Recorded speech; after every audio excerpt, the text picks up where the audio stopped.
You've been lied to. The world you think you live in? Fake. The maps? Wrong. The history? Manipulated. They don't want you to know about the hidden continents, the ancient technology, the civilizations that existed long before what they teach you in school. And the craziest part, the clues are hiding in plain sight. Once you see it, you'll never look at this planet the same way again. Let me show you. You've been walking on a lie your entire life. Right now, under your feet, might sit a truth so massive, so forbidden, that entire empires have spent centuries erasing it. Lost civilizations, advanced technologies buried by time, and a rewritten history designed to keep you in the dark. But here's the question nobody dares to ask. What if the ground itself is holding the missing chapters of human history? And we've been programmed to never dig deep enough to find them. Stay with me. Because once you hear this, there's no going back. Scattered across the earth stand monuments that shouldn't exist. At least not by the rules we've been taught. Massive stones, some weighing over 100 tons, carved with surgical precision, aligned with cosmic patterns, and positioned with a mastery that even our most advanced technology struggles to explain. Who were the builders? And more importantly, what force guided their hands? These were not primitive people with ropes and chisels.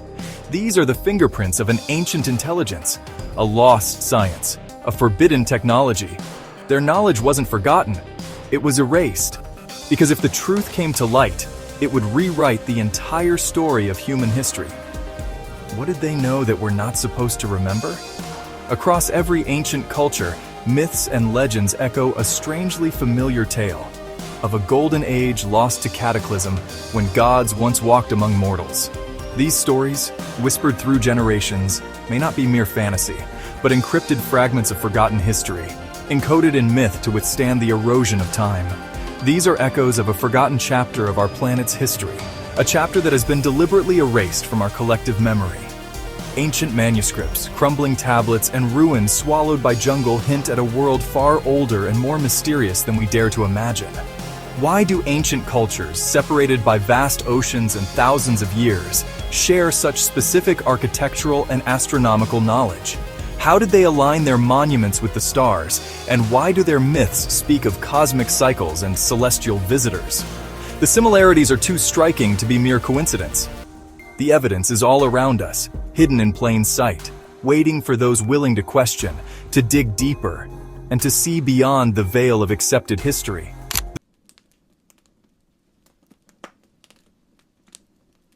Long before we called it Earth, this planet bore many names, each one a reflection of how ancient peoples saw her soul.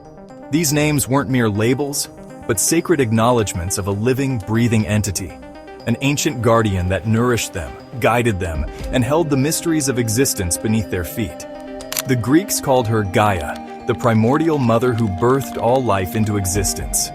To the Romans, she was Terra Mater, the eternal nurturer. In the frozen north, the Norse honored Jord as the ancient earth spirit, while high in the Andes, the Inca worshipped Pachamama, mother of mountains and sky. Across India, she was known as Bhumi Devi, the divine embodiment of the living land itself. Though separated by oceans and time, every culture recognized her sacred heartbeat across continents and centuries. The theme is universal.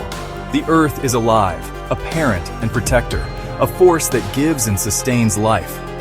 No matter where people lived, they saw the planet as a living being, deserving of respect and care. Why would so many diverse cultures, separated by oceans and mountains, arrive at the same conclusion? They weren't simply inventing myths or stories for entertainment, they were describing a reality they could sense, a presence they could feel in the wind, the soil, and the water. These ancient peoples lived with the earth, not just on it. Their lives depended on a symbiotic relationship built on respect, understanding, and a deep awareness of nature's rhythms. They listened to the land, learned from its cycles, and honored its gifts. If the planet is a living organism, as so many believed, then it must have its own anatomy, a circulatory system of rivers and oceans, and a history written in stone and soil. Its mountains are bones, its rivers veins, its forests the lungs that breathe life into the world. The ancient myths are more than stories.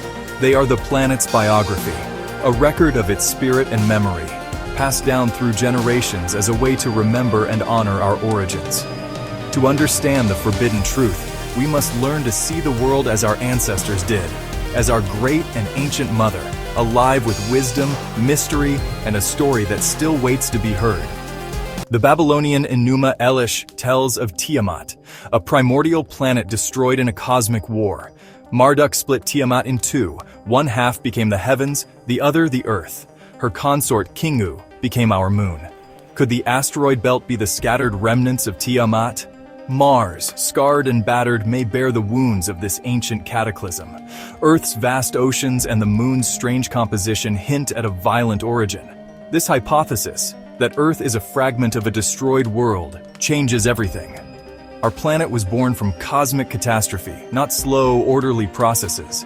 This trauma is embedded in the very fabric of our world.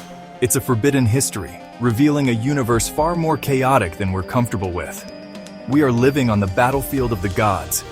If Earth is a living being, our ancestors understood its anatomy and how to interact with its life force. They saw the planet not just as a home, but as a vast, interconnected organism, pulsing with energy and wisdom. Through careful observation and deep spiritual connection, they mapped the veins and arteries of the Earth, learning to work in harmony with its rhythms. Megalithic structures like the Great Pyramid, Stonehenge, and Teotihuacan are not random. They form a global network, aligned with celestial bodies and each other. These monuments were placed with astonishing precision, as if following a blueprint that spanned continents and generations.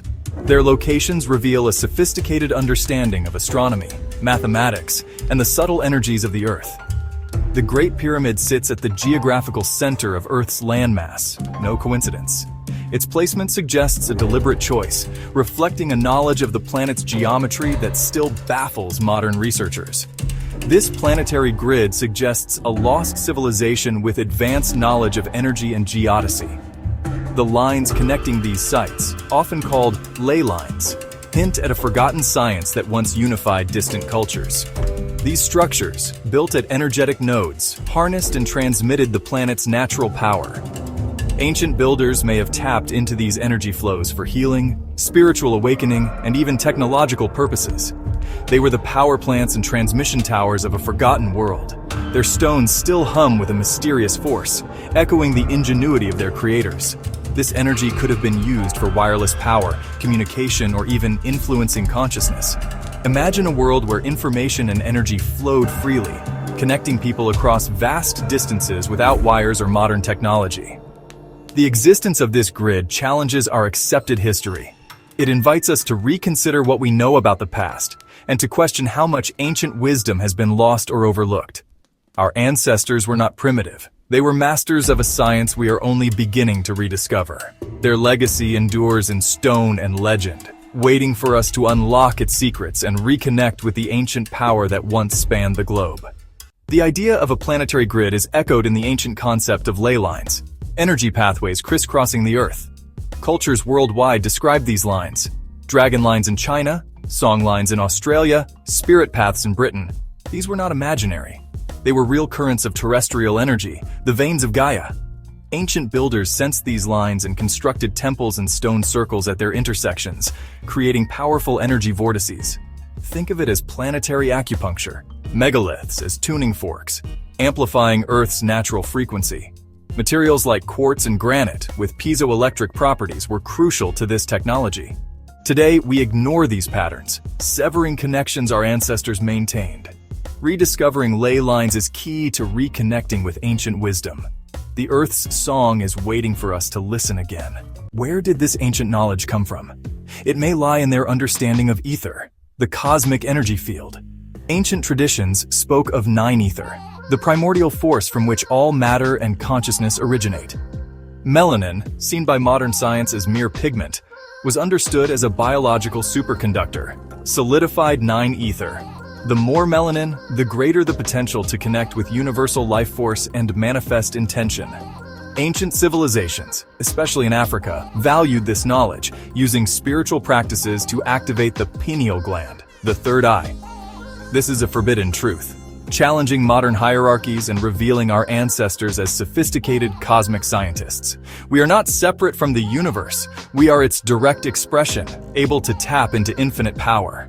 If humanity has this cosmic potential, why are we unaware?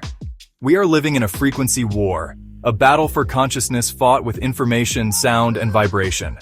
Our food, water, and media keep us in a low vibrational state, dimming our spiritual perception and keeping us distracted.